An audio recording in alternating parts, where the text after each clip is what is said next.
El Nino, सब लोग पता होगा कि ये एल नीनो क्या है। मई के महीने में आधा हिंदुस्तान सूरज की भट्टी में तप रहा है। आसमान से आग बरस रही है और लोग बूंद बूंद पानी और छांव के लिए तरस रहे हैं। पिछले 2 दिनों के दौरान हीट स्ट्रोक के 2 गंभीर मरीज भर्ती किए गए हैं। दोनों का इलाज विशेषज्ञ डॉक्टरों की निगरानी में चल रहा है। सो एल नीनो का मतलब है ये एक हीट वेव, हम लोग बोलते हैं सिंपल वर्ड में ये हीट वेव है, लेकिन ये एक साइंटिफिक रूट से कनेक्टेड है। तो हम लोग यहाँ समझते हैं कि ये कौन कौन साइंटिस्ट ये डिस्कवर करते हैं और कौन क्लेम करते हैं और किस इक्विपमेंट से ये हम लोग डिटेक्ट कर पाए हैं इस 2026 में। तो एल नीनो बेसिकली हम लोग जानते हैं यहाँ पर, तो एक है एक इंडिया की तरफ राइट साइड में जाते हैं तो ये एक बड़ा वाला पैसिफिक ओशन है, और उसके बाद वो एक पेरू आइलैंड है। पेरू आइलैंड से ये ट्रेड विंड्स आता है।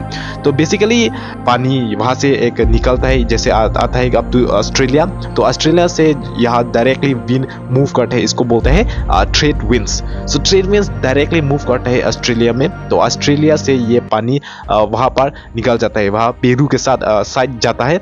लेकिन पेरू के साइड जाता है ये वाटर, और उसके बाद नीचे से वो एक ठंडा पानी ऊपर निकलता है। एक पेरू की जगह से वो एक ठंडा पानी निकलता है। तो सब लोग ठंडा होता है ये पानी भी, तो गर्म इतना नहीं होता है वो पेरू के साइड। तो लेकिन पेरू के साइड से आने वाले वो ट्रेड विंड्स यहाँ डायरेक्टली मीट करता है वो ऑस्ट्रेलिया में। तो ऑस्ट्रेलिया में बेसिकली वो यहाँ बहुत हीट होता है, तो यहाँ से वो पानी भी मतलब स्टार्टिंग हुआ है वो पेरू के साइड जाता है। तो यहाँ वो ऑस्ट्रेलिया के साइड तो नहीं जाता है ये, तो ये बहुत मतलब हीट डेवलप करते हैं। तो हीट डेवलप होने से ये ट्रीटमेंट्स ज़्यादा स्लो होने से वो मतलब ख़राब हो जाता है। तो ये ट्रीटमेंट्स स्लो होने की वजह से वो एक क्लाउड बनाता है। तो ये क्लाउड जाता है, लेकिन वो मिडिल के वो पैसिफिक ओशंस में एक बारिश हो जाता है कभी कभी। तो यही है प्रॉब्लम वो। तो उसके बाद हीट वेव बहुत और ज़्यादा बढ़ लेता है। तो उसके बाद ये हीट वेव ऑस्ट्रेलिया तक पहुँचेगा, तो ऑस्ट्रेलिया के बाद इंडिया पहुँचेगा। तो इंडिया में क्या होगा, तो इंडिया में बेसिकली जैसे नॉर्मल देश भी बहुत हॉट होता है। क्योंकि वहाँ पर एक बहुत डिफॉरेस्टेशन कर जाता है ऑलरेडी। तो वहाँ पर बहुत सारा गर्म होता है, लेकिन ये हीट वेव आने से पहले मतलब बहुत ज़्यादा हो जाता है। हीट वेव आने के बाद बहुत ज़्यादा हीट हो जाएगा यहाँ पर। तो बेसिकली वहाँ पर तो स्पेशली इन लाइक दिल्ली में बहुत ज़्यादा गर्म होगा। उसके बाद मिडिल इंडिया में बहुत गर्म होगा।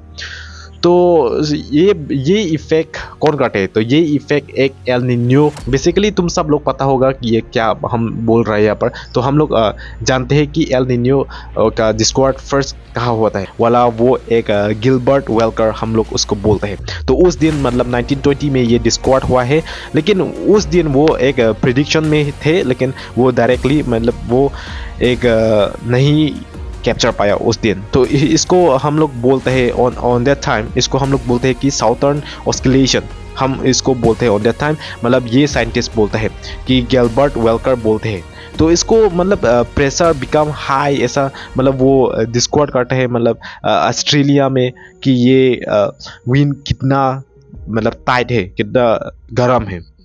तो उसके बाद जैकब बेजर निस आता है 1960 में। तो 1960 में एक बिग ब्रेकिंग थ्रू हुआ है उस दिन। तो ट्रेड विंड्स उस दिन पता चला, तो एयर प्रेशर भी पता चला, रेनफॉल भी पता चला, ये सब वजह से। तो ओशन टेम्परेचर ये सब उस दिन पता हुआ है। तो इसको उस दिन से बोलता है कि ENSO हम लोग बोलते हैं इसको, एल नीनो साउथर्न एस्केलेशन हम लोग बोलते हैं। जैसे कि इंडिया, ऑस्ट्रेलिया, पेरू आइलैंड ये सब। तो बेसिकली वो USA में भी पड़ता है ये एल नीनो का हवा, बहुत गर्म है। वो 1982 और 1983 बहुत बड़ा मतलब बिग एल नीनो आया है उस दिन। और 1997 to 1998 वो भी एक बहुत फेमस है। तो फेमस वेरी फेमस वो दिन मतलब सुपर एल नीनो एक साइंटिस्ट ने मॉनिटर किया है कि एक यूजिंग वो सैटेलाइट या ओशियन बच से वो लोग पता चल जाता है। तो सैटेलाइट है जैसे कि ओशियन वॉच या वेदर स्टेशन, सुपर कंप्यूटर, वो सब एक पता हुआ है उस दिन। तो लर्थ स्पेसिफिक बहुत सैटेलाइट भी है, यहाँ पर तुम स्क्रीन में देख सकते होगा यहाँ पर। तो इसको बोलता है TAORH। तो एल नीनियो का मतलब वो एक क्लाइमेट चेंज या की वजह से ये सब हुआ है, ये सब अभी भी मतलब साइंटिस्ट लोग ढूंढ रहे हैं, मतलब रिसर्च कर रहे हैं। तो ये एक एविडेंस नहीं है अभी तो सब लोग पता होगा। Hope you all understand. Thank you.